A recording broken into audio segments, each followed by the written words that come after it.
Hi guys, good morning. कैसे हो आप लोग? सुप्रभात। जैसे भी हो, अच्छे हो? तो जो अभी तक जुड़े नहीं हैं, फटाफट जुड़ जाइए। ये हमारा UP triple S C JE 2018 के एग्जाम अभी से वेरी वेरी कंप्यूटर के क्वेश्चन लाए हुए हैं। ये UP triple S C JE के आल एग्जाम के लिए बेनिफिशियल है। चाहे UP triple S C JE हो या यूपी ट्रिपल एस सी लेखपाल हो या UP triple S C health care हो, सभी के लिए बेनिफिशियल है। लेकिन मेरा मोटिव जो है अपने UP triple S C JE 2018 के स्टूडेंट्स के लिए है, ख़ास तौर पे। तो ये कंप्यूटर के 50 क्वेश्चन हम पर डे लेके आते हैं और आपका लगभग लगभग हम 1000 क्वेश्चन कंप्लीट करेंगे कंप्यूटर के। उसके बाद अदर सब्जेक्ट पे चलेंगे, नॉन टेक के। तो देरी ना करते हुए अपने क्वेश्चन को स्टार्ट करते हैं। क्वेश्चन नंबर 106, यानी 105 तक हम पहले करा चुके हैं। आज 106 से स्टार्टिंग है।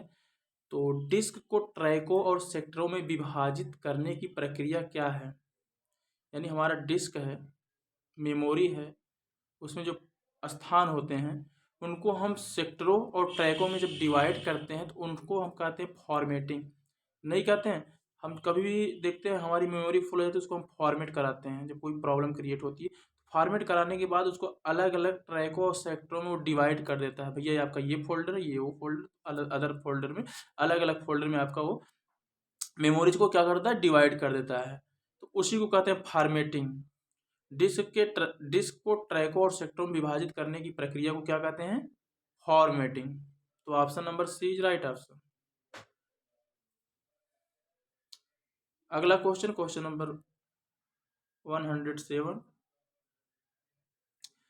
निम्नलिखित में से क्या स्टोरेज डिवाइस का उदाहरण नहीं है? इनमें से कौन स्टोरेज डिवाइस का उदाहरण नहीं? बताइए गाइज कमेंट बॉक्स में। Floppy, hard disk, CD, RAM. तो option number D is right option. RAM जो है आपका स्टोरेज डिवाइस नहीं है। रैम क्या होता है? ये आपके कंप्यूटर सिस्टम के अंदर पाए जाने वाले मेमोरी है, मेमोरी स्थान है, स्टोरेज प्लेस है, ना कि कोई अलग से स्टोरेज डिवाइस है। बाकी फ्लॉपी, हार्ड डिस्क, सीडी जो आपके यहाँ ऑप्शन ए बी सी दिए हुए हैं, ये आपके मेमोरी अलग से डिवाइस है। इसको एक तरह से हार्डवेयर भी बोल सकते हैं जो कंप्यूटर सिस्टम के साथ ऐड किया जाता है। ये आपके एक्सटर्नल मेमोरी है। एक चीज़ और ध्यान रखना, एक्सटर्नल मेमोरी हमेशा क्या होते हैं? परमानेंट मेमोरी होते हैं। समझ गए गाइस? चलते हैं next question, question number 108। File system स्थायी रूप से संग्रहण में रहता है। Device, primary, secondary, directory memory. तो यहाँ पे आपके option number C is right option. Secondary memory आपको बता दें, अलग से जो मेमोरी अटैच होता है उसे बोलते हैं सेकेंडरी मेमोरी। और सेकेंडरी मेमोरी हमेशा स्थायी मेमोरी के रूप में काम करता है, परमानेंट मेमोरी के रूप में काम करता है। बाकी प्राइमरी मेमोरी में क्या कन्फ्यूजन है? प्राइमरी मेमोरी के भी दो पार्ट होते हैं, एक स्थायी एक अस्थायी। जैसे रोम हो गया आपका, वो आपका स्थायी होता है, लेकिन इसी के अंतर्गत आने वाला रैम जो होता है वो अस्थायी होता है। इसलिए हम प्राइमरी मेमोरी को ना चूज करते हुए हम सेकेंडरी मेमोरी को यहाँ पे चूज करेंगे गाइज। आ गया होगा समझ में आपको? चलते हैं next question, question number 109। DVD क्या है? यानी गाइज आपको डीवीडी का फुल फॉर्म बताना है। Option: digital versatile disc, digital video disc, dynamic video disc, dynamic versatile disc. तो गाइज यहाँ पे आपका option number B is right option. Digital video disc correct है। कहीं कहीं आपको ये भी दिखने को मिलता है कि डिजिटल वर्सेटाइल डिस्क, ये भी आपका कहीं कहीं मान्य होता है। बट आपको हमेशा वरीयता किसको देना है? डिजिटल वीडियो डिस्क को। ओके गाइज, चलते हैं next question, question number 110। CPU के लिए सामान्य गणित परफॉर्म करता है। यानी कैलकुलेशन का वर्क कहाँ पे होता है, इसके पहले वाले वीडियो में हम आपको बता चुके हैं guys. Option DIMM, BUS bus, ALU register. तो यहाँ पे आपके option number C is right option. क्या हो गया, option number C is right option, ALU correct है।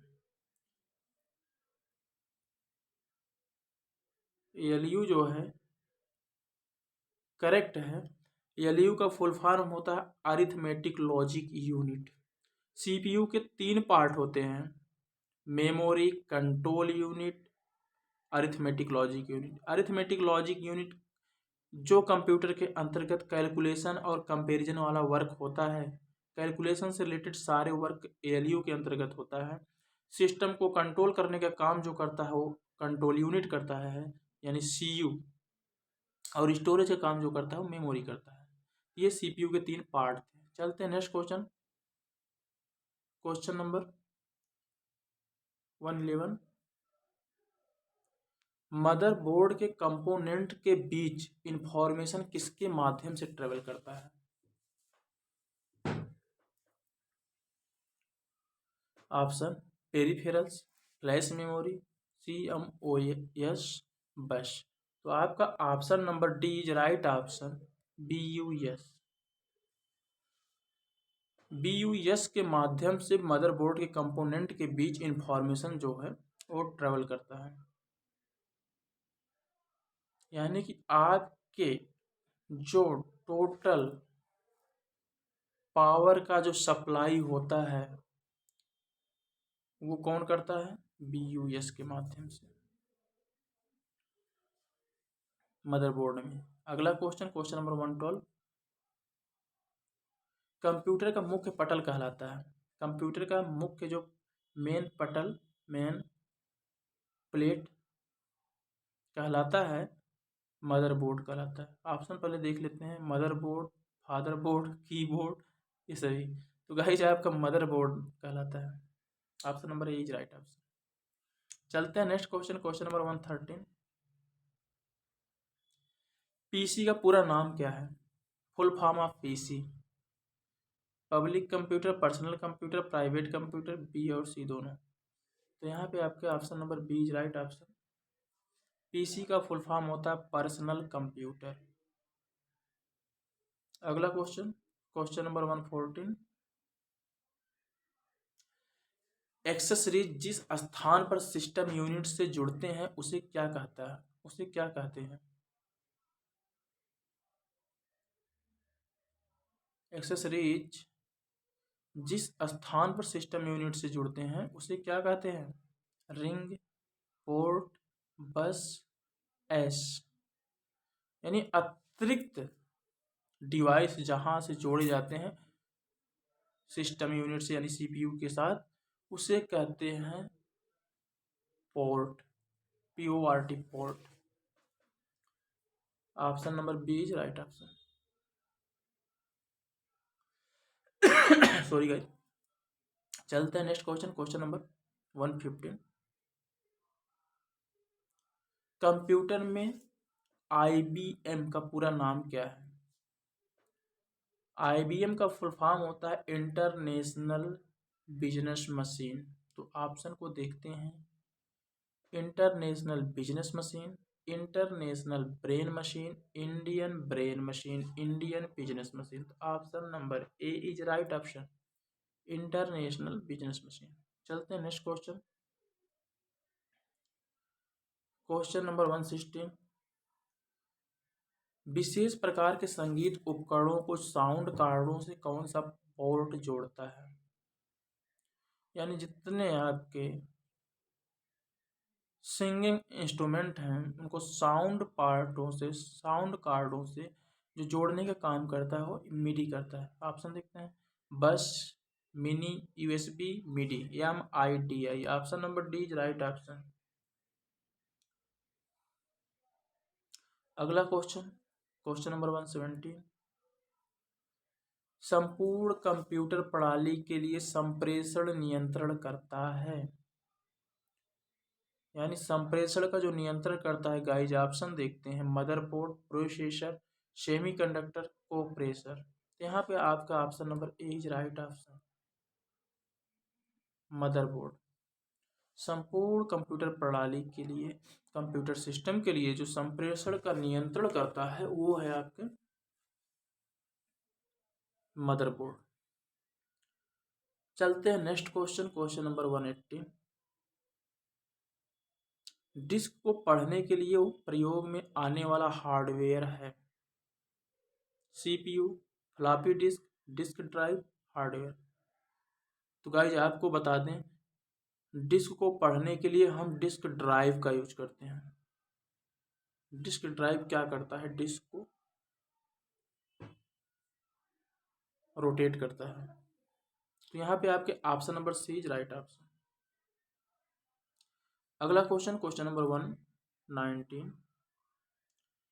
इलेक्ट्रॉनिक कंपोनेंट वाले थिन प्लेट या बोर्ड को क्या कहते हैं? Hard disk, ROM, RAM, circuit board. तो गाइज आपको बता दें, इलेक्ट्रॉनिक कंपोनेंट थिन प्लेट या बोर्ड को हम मदरबोर्ड कहते हैं। मदरबोर्ड को ही हम सर्किट बोर्ड के भी नाम से जानते हैं। तो यहाँ पे आपका option number D is right option. अगला क्वेश्चन, क्वेश्चन नंबर 120।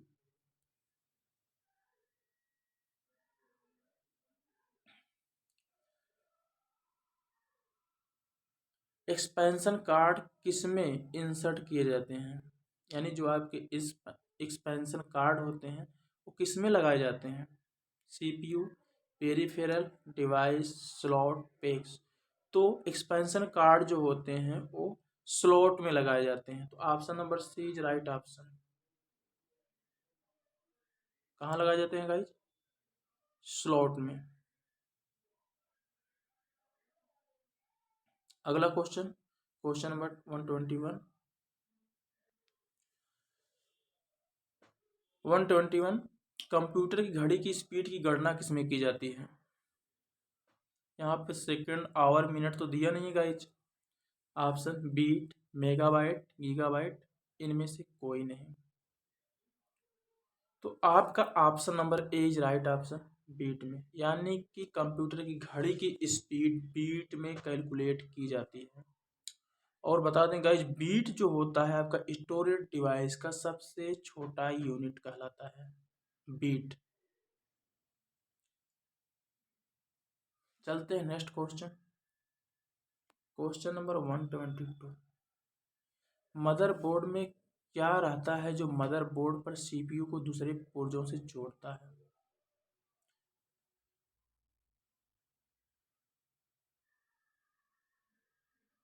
यानी मदरबोर्ड को सीपीयू के साथ, मदरबोर्ड पर सीपीयू को अदर डिवाइस से जोड़ने का जब कोई काम करता है वो करता है system bus, BUS।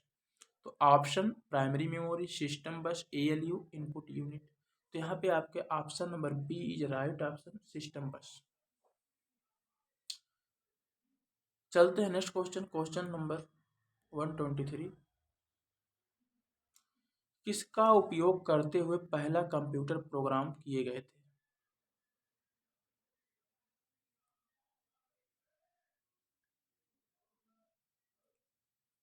Machine language, source card, object card, assembly language. तो guys option number A is right option, machine language. आपके लैंग्वेज जो होते हैं मुख्यतः दो होते हैं, high level language, low level language. तो लो लेवल लैंग्वेज जो होते हैं वो मशीन लैंग्वेज, असेंबली लैंग्वेज, ये सारे हमारे लो लेवल लैंग्वेज हैं। तो यानी हम मशीन लैंग्वेज का यूज करते हुए ही पहला कंप्यूटर प्रोग्राम को उपयोग किया गया, मतलब करते हैं या किया गया था सबसे पहले।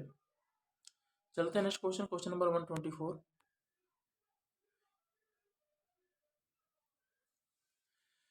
किसने बेसिक कंप्यूटर भाषा का विकास किया?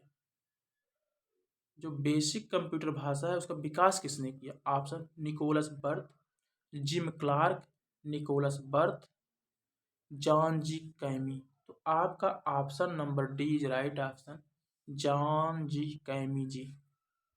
यानी बेसिक बेसिक कंप्यूटर भाषा का जो विकास किया था वो जॉन जी कैमी ने किया था।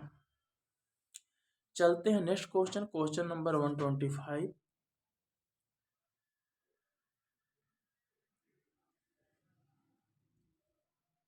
लाइट आ रहा है ना सर पे।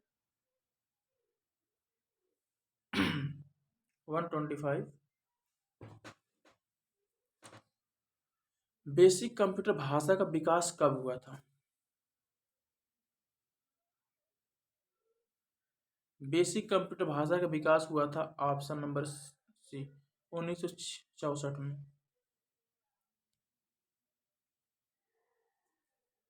बेसिक कंप्यूटर भाषा का विकास 1964 में हुआ था। विकास किया किसने था? जॉन जी कैमी ने किया था। अगला क्वेश्चन 126, किसी प्रोग्राम का चित्र के रूप में प्रदर्शन क्या कहलाता है? Mix chart, chart, flow chart, हल चार्ट। तो आपको बता दें गाइज, प्रोग्राम का चित्र के रूप में प्रदर्शन फ्लो चार्ट कहलाता है। Option number C is right option, flow chart. अगला क्वेश्चन, क्वेश्चन नंबर 127, निम्नलिखित में से कौन सी वैज्ञानिक कंप्यूटर भाषा है? जब कभी वैज्ञानिक कंप्यूटर भाषा की बात आए तो गाइज आपको क्या करना, फोर्ट्रान। ऑप्शन में देख लेते हैं, COBOL, basic, pascal, Fortran. Option number D is right option. Computer की वैज्ञानिक भाषा अगर कहा जाए, यानी वैज्ञानिक कंप्यूटर भाषा,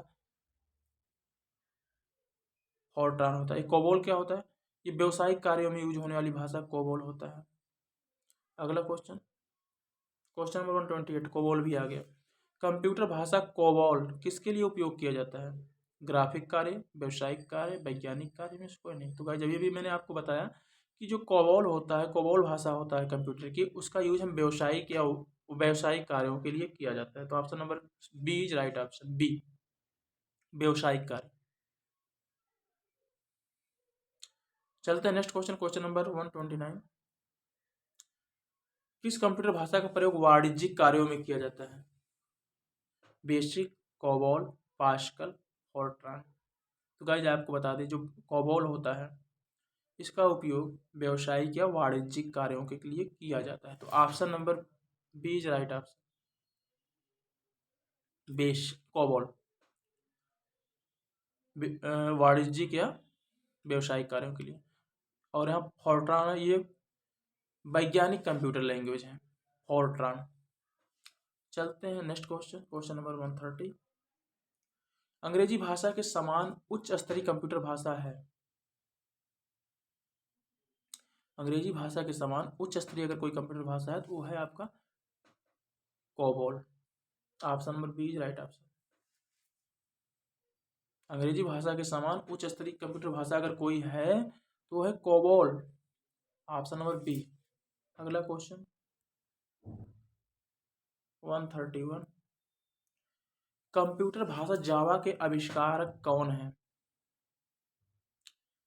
option, Microsoft, infosystem, Sun Microsoft, IBM. तो गाइज यहाँ पे जो option number C is right option, आपको बता दें कंप्यूटर भाषा जावा के आविष्कारक सन माइक्रोसॉफ्ट है। आईबीएम को फुल फॉर्म बताइए गाइज कमेंट बॉक्स में, आईबीएम फुल फॉर्म क्या होगा। चलते हैं नेक्स्ट क्वेश्चन, क्वेश्चन नंबर 132, सारे कंप्यूटर में लागू होता है? तो क्वेश्चन पूछा जा रहा है गाइज, ये जो भाषा दिए हुए हैं ऑप्शन में, तो सारे कंप्यूटर में कौन सी भाषा लागू होता है? कोबोल भाषा, फोर्ट्रान भाषा, मशीन भाषा, बेसिक भाषा। तो गाइज आपका यहाँ option number C is right option, basic भाषा, सॉरी मशीन भाषा। सारे कंप्यूटर पे जो लागू होता है वो मशीन भाषा होता है। मशीन भाषा को ही हम लो लेवल लैंग्वेज बोलते हैं, लो लेवल लैंग्वेज। क्योंकि हमारी जो कंप्यूटर होता है वो लो लेवल लैंग्वेज को ही यूज करता है, इसलिए मशीन भाषा क्या है, ये लो लेवल लैंग्वेज है। यही सारे कंप्यूटर पर लागू होता है। चलते next question, question number 133। Internet पर प्रयुक्त कंप्यूटर लैंग्वेज है। गाइज यहाँ सभी कंप्यूटर पर लागू होने की बात नहीं कर रहे, यहाँ बात ये हो रहा है इंटरनेट की बात हो रही। तो इंटरनेट पर प्रयुक्त कंप्यूटर लैंग्वेज क्या होता है, ऑप्शन देखते हैं, जावा, पास्कल, कोबोल, बेसिक। तो डियर, इंटरनेट की बात जहाँ कहीं आए तो आप ये हमेशा याद रखना, जावा। तो option number A is right option. Internet पर प्रयुक्त लैंग्वेज जो है वो जावा है। क्या है गाइज, जावा। चलते हैं next question, question number 34। Unix नामक ऑपरेटिंग प्रणाली विशेष रूप से किस हेतु प्रयोग में लाई जाती है। यूनिक्स नामक, laptop computer, desktop computer, super computer, web servers. तो गाइज आपको बता दें, यूनिक्स नामक ऑपरेटिंग प्रणाली जो होता है विशेष रूप से वेब सर्वर्स के लिए प्रयोग किया जाता है। Option number D is right option. किसके लिए यूज होता है, वेब सर्वर्स के लिए। चलते हैं नेक्स्ट क्वेश्चन, क्वेश्चन नंबर 135। किस प्रोग्रामिंग लैंग्वेज को ट्रांसलेटर की जरूरत नहीं होता है।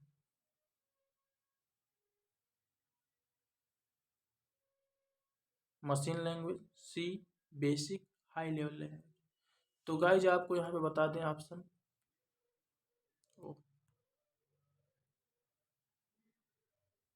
यहाँ पे आपको हम बता दें ऑप्शन नंबर,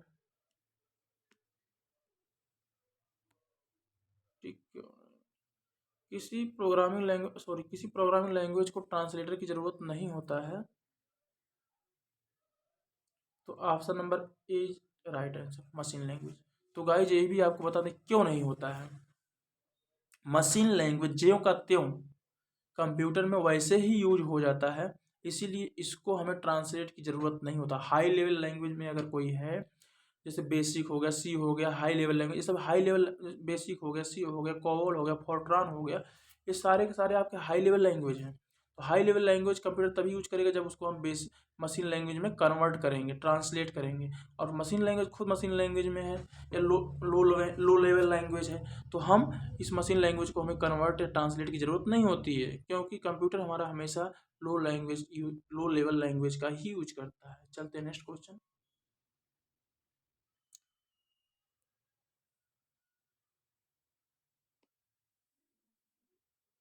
अगला क्वेश्चन गाइज, निम्नलिखित में से कौन सा मशीन इंडिपेंडेंट प्रोग्राम है। यानी मशीन इंडिपेंडेंट प्रोग्राम एप्लीकेशन कौन सा है। लो level language, high level language, assembly language, machine language. Guys आपको बता दें, असेंबल मशीन लैंग्वेज सब लो लेवल लैंग्वेज के अंतर्गत आते हैं, जिस पे हमारा कंप्यूटर अच्छे से डिपेंड रहता है, इसी का यूज करता है हमारा कंप्यूटर सिस्टम। तो यहाँ पे आपको जो ऑप्शन नंबर बी है राइट ऑप्शन है। यानी हाई लेवल लैंग्वेज पे हमारा कंप्यूटर डिपेंड नहीं रहता है। समझिए गाइज, हमारा कंप्यूटर किसका यूज करता है, लो लेवल लैंग्वेज का। लो लेवल लैंग्वेज के अंतर्गत हमारा मशीन लैंग्वेज, असेंबली लैंग्वेज आते हैं। अगला क्वेश्चन 137। गलती एक एल्गोरिदम है जिससे गलत परिणाम निकलते हैं, इसे क्या कहते हैं। Logical error, compiler error, machine error, ये सभी। ज़्यादातर लोग मशीन एरर कर रहे हैं, नहीं गाइज मशीन एरर नहीं होगा। गल आपको बता दें, गलती एक एल्गोरिदम है जिससे गलत परिणाम निकलता है, ये होगा आपको लॉजिकल एरर। समझ रहे हैं ना, आपने कहीं गलती किया, वो कैलकुलेट करके आपका गलती का परिणाम कुछ ना कुछ गलत परिणाम देगा, ये हो गया लॉजिकल एरर। समझ रहे होंगे आप। Option number A is right option. अगला question, question number 138। Machine language क्या प्रयोग करती है। मशीन लैंग्वेज किसका यूज करती है, इंग्लिश लैंग्वेज कोड को यूज करती है, न्यूमेरिक कोड को यूज करती है, जावा लैंग्वेज को यूज करती है, ये सभी। तो गाइज आपका option number B is right option, numeric code का यूज करती है। मशीन लैंग्वेज जो होता है वो न्यूमेरिक कोड का यूज करता है। जावा लैंग्वेज जो होता है वो इंटरनेट पर यूज होता है। तो यहाँ पे आपके option number B is right option. चलते हैं next question 139। Computer data store और गणनाएं करने के लिए नंबर सिस्टम का प्रयोग करते हैं। यानी कि कंप्यूटर डाटा स्टोर करता है और जो कैलकुलेशन करता है वो किस नंबर सिस्टम का यूज करता है। हमेशा याद रखना गाइस, बाइनरी नंबर का यूज करता है। किसका यूज करता है? Binary number. तो ऑप्शन देखते हैं, हेक्साडेसिमल, ऑक्टल, बाइनरी, दशमलव। तो यहाँ पे आपके option number C is right option, binary. तो गाइज यहाँ तो ठीक है बाइनरी, लेकिन थोड़ा बाइनरी नंबर के बारे में जान लेते हैं। बाइनरी नंबर तो बस दो अंकों से मिलकर बना होता है। एक होता है जीरो, दूसरा होता है वन। जीरो का मतलब होता है सिस्टम में कोई काम अगर चल रहा है, अगर वो सिस्टम में ऑन है, प्रोसेस में है, तो क्या डिनोट होगा? एक से डिनोट होगा, वन। अब अगर वो सिस्टम में प्रोसेसिंग बंद चल रहा है या काम रुका हुआ है तो जीरो से डिनोट किया जाएगा। सिस्टम का ये रूल है। मतलब अगर आप कुछ प्रोसेसिंग में है तो वन से डिनोट किया जाएगा, ये बाइनरी डिजिट का रूल है। और अगर वो ऑफ है, प्रोसेसिंग में नहीं है, तो जीरो से डिनोट, यही इसका मतलब होता है। चलते हैं नेक्स्ट क्वेश्चन, क्वेश्चन नंबर 40। निम्नलिखित में से स्टोरेज का सबसे बड़ा यूनिट क्या होता है? Option kilobyte, terabyte, megabyte, gigabyte. तो ऑप्शन, चार ऑप्शन के अकॉर्डिंग अगर हम देखेंगे तो हमारा टेराबाइट सबसे बड़ा यूनिट होता है। Option number B is right option. तो गाइज हम आपको पहले यूनिट डिनोट करवा देते हैं। हमारा सबसे बड़ा यूनिट क्या होता है? TB, terabyte. फिर से करते हैं, थोड़ा जगह एडजस्ट करते हुए। सबसे बड़ा क्या होता है गाइज? टेराबाइट। उससे अगर हम छोटा आए, गीगाबाइट। उससे छोटा आए तो मेगाबाइट। उससे छोटा है किलोबाइट, सॉरी किलोबाइट। उससे छोटा है बाइट। उससे छोटा है तो बीट। गाइज यहाँ पे एक दो तीन चार पाँच छः यूनिट हमने आपको बताया है जो डिक्रीजिंग ऑर्डर में है। सबसे बड़ा होता है टेराबाइट, उससे छोटा होता है गीगाबाइट, उससे छोटा छोटा होता है मेगाबाइट, और उससे छोटा होता है किलोबाइट, और उससे छोटा होता है बाइट, और उससे छोटा होता है बीट। तो अब एक चीज़ और बता दें आपको, 8 बीट मिल करके एक बाइट का निर्माण करती हैं। समझना मेरी बात को। अब हम अभी तो इन डिक्रीजिंग की तरफ जा रहे थे, अब इंक्रीजिंग की तरफ जा रहे हैं। थोड़ा सा आप वैल्यू को भी ध्यान में रखिए। 8 बीट मिल करके एक बाइट का निर्माण करती हैं। उसके बाद गाइज 1024 बाइट मिल करके एक किलो बाइट का निर्माण करती हैं। 1024 किलो बाइट मिल करके एक मेगाबाइट का निर्माण करती हैं, और 1024 मेगाबाइट मिल करके एक गीगाबाइट का निर्माण करती हैं, और 1024 गीगाबाइट मिल करके एक टेराबाइट का निर्माण करती हैं। तो ये हमारा जो अभी क्रम हम मौखिक रूप से बोले हैं, ये इंक्रीजिंग ऑर्डर में है, बढ़ते हुए क्रम में। गाइज थोड़ा हमें लिखने में प्रॉब्लम हो रही थी, इसलिए ज़्यादातर आप ये प्रयास करें, जो हम बता रहे हैं आपको उसको नोट कर लीजिए, जो कहीं ना कहीं आपके लिए बेनिफिशियल होगा। चलते हैं नेक्स्ट क्वेश्चन, क्वेश्चन नंबर 141। अगला क्वेश्चन, क्वेश्चन 141। बीट किसका लघु रूप होता है? Option megabyte, binary language, binary digit, binary number. तो गाइज यहाँ पे option number C is right option. आपको बता दें बाइनरी डिजिट का सबसे छोटा सूक्ष्म रूप जो होता है वो बीट होता है।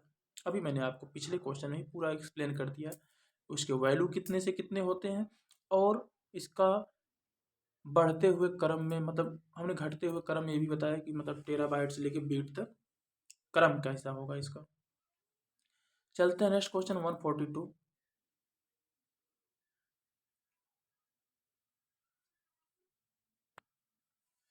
एक बाइट से कितने विकल्प, कैसा क्वेश्चन है, ठीक है।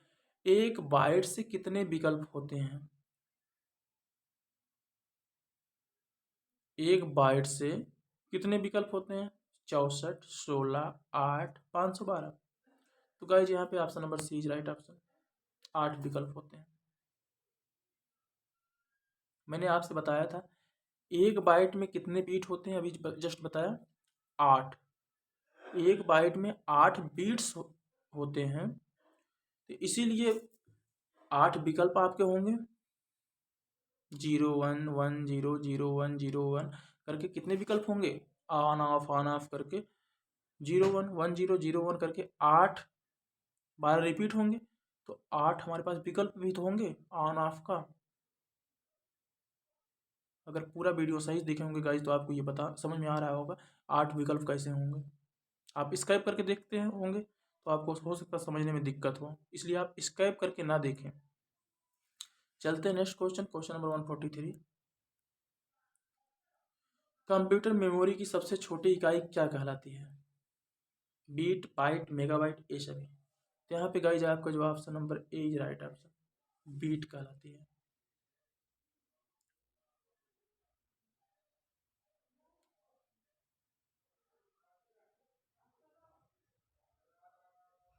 अगला क्वेश्चन 144। कितना बाइट मिलकर 1 किलोबाइट बनाता है? अभी आपको बताया गया पिछले क्वेश्चन में 1024। तो option number B is right option. 1024 byte मिलकर के 1 किलोबाइट का निर्माण करते हैं। गाइज एक पॉइंट और नोट करिए आप कि एक निवेल में कितने बीट होते हैं, ये भी कहीं कहीं पूछा है, मैंने देखा है। तो एक निवेल में 4 बीट होते हैं, ध्यान रखना। चलते हैं नेक्स्ट क्वेश्चन 145। बाइनरी नंबर में प्रणाली में कितने अंक होते हैं? बाइनरी नंबर प्रणाली में बस 2 नंबर होते हैं। कौन कौन से? एक तो होता है 0 और दूसरा होता है 1, यही 2 नंबर होते हैं। तो यहाँ पे आपके option number C is right option. चलते हैं नेक्स्ट क्वेश्चन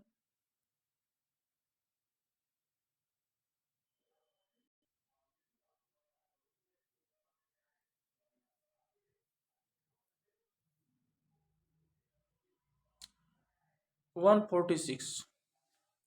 अक्षरों तथा चिन्हों को बाइटों में स्टोर करने की विधि को क्या कहते हैं?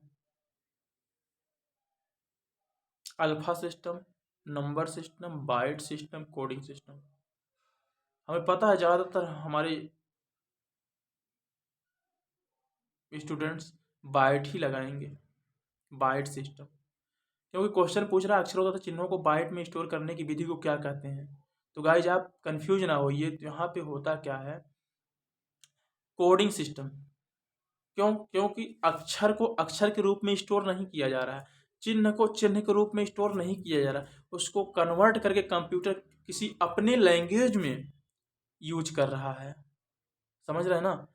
कंप्यूटर क्या करता है अक्षरों तथा चिन्हों को वो किसी न किसी अपने लैंग्वेज में चेंज करके यूज करता है या स्टोर करता है। तो वो एक तरह से कोड तो है, कंप्यूटर का एक कोड है ना, इसलिए इसको क्या कहेंगे कोडिंग सिस्टम कहेंगे। Option number D is right option. क्या कहेंगे गाइज? कोडिंग सिस्टम, यानी कंप्यूटर का एक कोड है जिसके रूप में यूज करता है। हालांकि वो बाइनरी डिजिट के रूप में ही स्टोर करता है, बट उसको बाइट सिस्टम नहीं कहेंगे, उसको क्या कहेंगे? उसको कहेंगे कोडिंग सिस्टम। समझ गए गाइज? चलते हैं नेक्स्ट क्वेश्चन पे, क्वेश्चन नंबर 47 147। अरे गाइज हम गन की बात नहीं कर रहे हैं 147 की बात हमारा क्वेश्चन नंबर 147 है। ओके, चलते हैं नेक्स्ट क्वेश्चन पे। कंप्यूटर में किसी शब्द की लंबाई किस में मापते हैं? बाइट, बीट, मेगाबाइट, फाइल में। तो गाइज सीधी सी बात, बीट, बाइट, मेगाबाइट ये सब क्या है? स्टोरेज के यूनिट हैं। अगर किसी शब्द की लंबाई मेजर करेंगे तो सबसे छोटी यूनिट से स्टार्ट करेंगे ना। तो हमारा option number B is right option. Bit में मेजर करना स्टार्ट करते हैं। समझिए गाइज, चलते हैं नेक्स्ट क्वेश्चन, क्वेश्चन नंबर 148।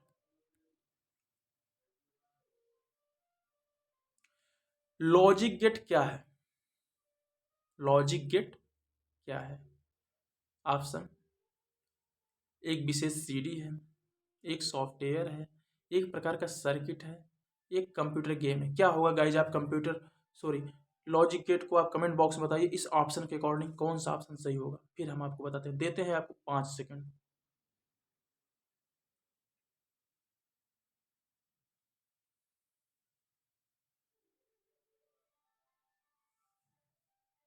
तो गाइज होगा आपका क्या? एक प्रकार का सर्किट होगा। आपने सुना होगा AND gate, NOR gate, NAND gate, यही है गेट, लॉजिक गेट। तो लॉजिक गेट एक प्रकार का क्या है गाइस? सर्किट है। तो डियर साहब देख रहे हैं यहाँ पे हम आपको गेट दिखा रहे हैं।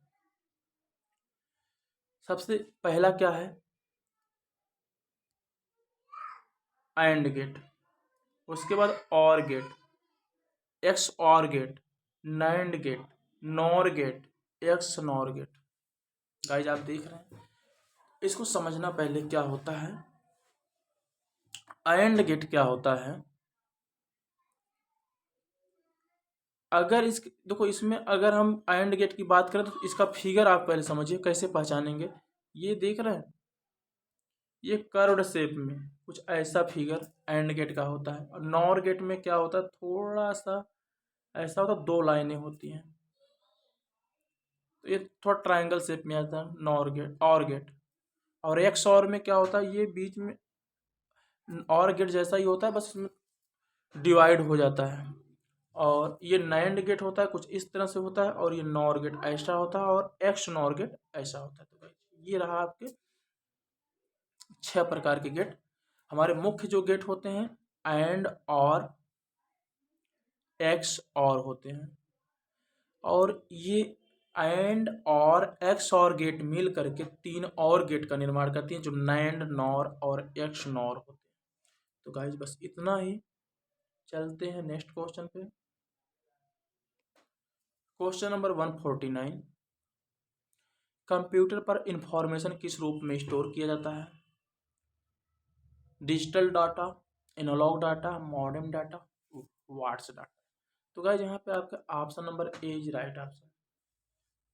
डिजिटल डाटा यानी कंप्यूटर में जो भी इंफॉर्मेशन स्टोर होता है वो डिजिटल डाटा के रूप में स्टोर होता है। चलते हैं नेक्स्ट क्वेश्चन, और आज के लास्ट क्वेश्चन, क्वेश्चन नंबर 150।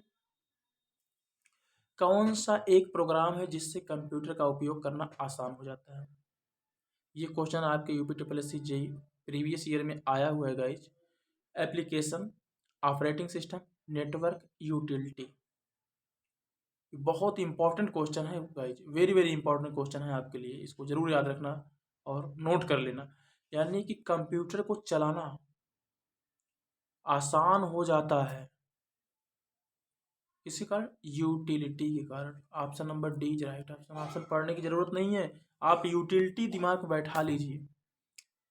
तो गाइज हमारा आज का क्वेश्चन कंप्लीट हुआ।